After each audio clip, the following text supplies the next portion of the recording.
નમસ્કાર ખેડૂત મિત્રો, આજે તારીખ 10 સપ્ટેમ્બર 2025 આજની સવારની હવામાન અપડેટની અંદર માહિતી મેળવીએ તો ગુજરાતની અંદર આજથી આમ જોવા જઈએ તો વરસાદની સાવ ગતિવિધિ નોર્મલ જોવા મળી રહી છે। કોઈ પણ જગ્યાએ હવે વરસાદી વાતાવરણ જોવા મળતું નથી। વરાપનો રાઉન્ડ જોવા મળી રહ્યો છે। આ વરાપ કેટલા દિવસ જોવા મળશે? હવે ગુજરાતની અંદર વરસાદનો નવો રાઉન્ડ આવવાનો છે કે નહીં, તો કેટલી તારીખમાં આવી શકે છે, કે આ વિસ્તારને અસર કરી શકે છે? બંગાળની ખાડીમાં એક નવી સિસ્ટમ બનવા જઈ રહી છે, તેની વિસ્તારથી માહિતી મેળવશું। આપણી યુટ્યુબ ચેનલમાં નવા હોય તો ચેનલને સબસ્ક્રાઈબ કરી નાખજો અને વિડીયોને લાઈક આપીને તમામ ખેડૂત ભાઈને શેર કરી દેજો। સૌથી પહેલાં મિત્રો વાત કરીએ તો અત્યારે મગફળીમાં કેલ્શિયમની ઉણપથી ડોડવા કાળા પડતા હોય તો કેલ્શિયમ, બોરોન અને ઝીંકના મિશ્રણનો ઉપયોગ કરવો। જે આવે છે યુનાઇટેડ ઇન્સેક્ટિસાઇડ કંપનીનું માઇક્રોનો CBZ, જેનો છંટકાવ કરીને તમે ખાસ કરીને ડોડા કાળા પડતા હોય અથવા તો ઉત્પાદન વધારવા માંગતા હોય તો આનો છંટકાવ કરો। નજીકના કોઈપણ એગ્રોની મુલાકાત લેશો એટલે આ દવા મળી રહેશે। વિશેષ માહિતી માટે સ્ક્રીન ઉપર નંબર આપેલા છે। હવે મિત્રો વાત કરીએ તો ખાસ કરીને હવામાનની, ગુજરાતની અંદર આ 4 થી લઈને 8 તારીખ દરમિયાનના રાઉન્ડની અંદર અતિ ભારે વરસાદો અમુક ભાગોની અંદર જોવા મળ્યા હતા। ઘણા બધા વિસ્તાર જેમાં કચ્છ હોય, ઉત્તરના ભાગો હોય, પાટણ, થરાદ વિસ્તાર હોય, બોર્ડર વિસ્તાર હોય, ત્યાં 17 ઇંચ સુધીના વરસાદો ધોધમાર ખાબક્યા હતા। જેના કારણે મિત્રો આ તમામ ભાગોની અંદર પૂર જેવી સ્થિતિ સર્જાઈ હતી। ખેડૂતોના પાકમાં અનેક નુકસાની જોવા મળી રહી છે। લાખોના પાકો ખેડૂતોના હાલ ધોવાઈ ચૂક્યા છે। કચ્છ હોય કે પછી પાટણ હોય, થરાદ, વાવ, રાધનપુર સહિતના બનાસકાંઠા, સાબરકાંઠા આ તમામ ભાગોની અંદર ભારે નુકસાની ખેડૂત ભાઈઓને સહન કરવી પડી છે। હવે મિત્રો ખાસ કરીને સરકારને અપીલ છે કે આના માટે સહાય જાહેર કરે। બાકી મિત્રો હવે વાત કરીએ તો આગામી દિવસના હવામાનની, તો મિત્રો ગઈકાલના રોજથી આમ જોવા જઈએ તો ઘણા બધા ભાગોની અંદર હવામાન એકદમ સાવ ચોખ્ખું જોવા મળી રહ્યું છે।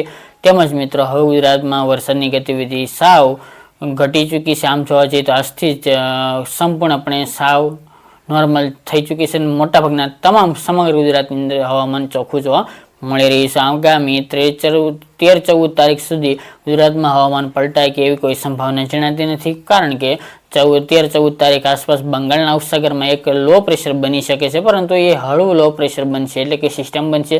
અને હાલના ટ્રેક પ્રમાણે આ સિસ્ટમ મિત્રો મધ્ય ભારત થઈને એટલે કે મધ્યપ્રદેશ થઈને પસાર થવાની છે ગુજરાતની પાસેથી। અને મિત્રો આ સિસ્ટમ મજબૂત ન હોવાને કારણે ગુજરાતમાં એટલી બધી વરસાદની શક્યતા ગણવી નહીં।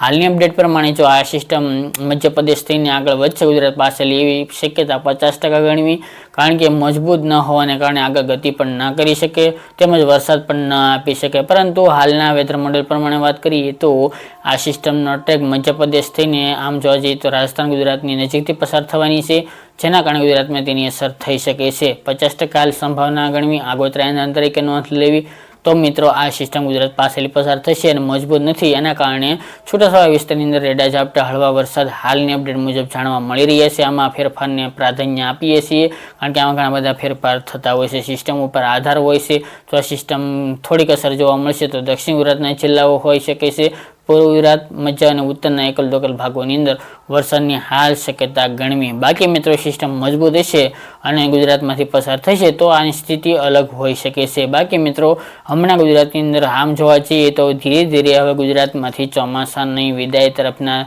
હાલ તો સંકેતો જોવા મળી રહ્યા છે। હવે મિત્રો કોઈ મોટા વરસાદની સંભાવના નથી, પરંતુ આ સપ્ટેમ્બર મહિનામાં હજુ આગામી એન્ડમાં પણ સિસ્ટમ બને તેવા સંકેતો જો જણાશે તો અપડેટ આપતા રહીશું। પરંતુ મિત્રો હવે જે વરસાદ આવશે તે સામાન્ય અથવા તો રેડા ઝાપટાથી લઈને હળવા મુજબ વરસાદ આવી શકે છે। બાકી કોઈ મોટા વરસાદની હમણાં કોઈ સંભાવના નથી। ઘણા બધા ભાગોની અંદર હજુ પણ સૌરાષ્ટ્રના વિસ્તારની અંદર વરસાદ ઓછો નોંધાયો છે। આમ જોવા જઈએ તો મહિના દિવસથી વરસાદ નથી પડ્યો, તો આ વર્ષે તેના માટે આટલો જ વરસાદ હાલ દેખાઈ રહ્યો છે। બાકી કોઈ પણ હવે સિસ્ટમ બનશે તો વરસાદની આશા રાખવી। બાકી મિત્રો કોઈ પણ ફેરફાર હશે તો અપડેટ આપતા રહીશું। આ હતી મિત્રો આજની વહેલી સવારની અપડેટ।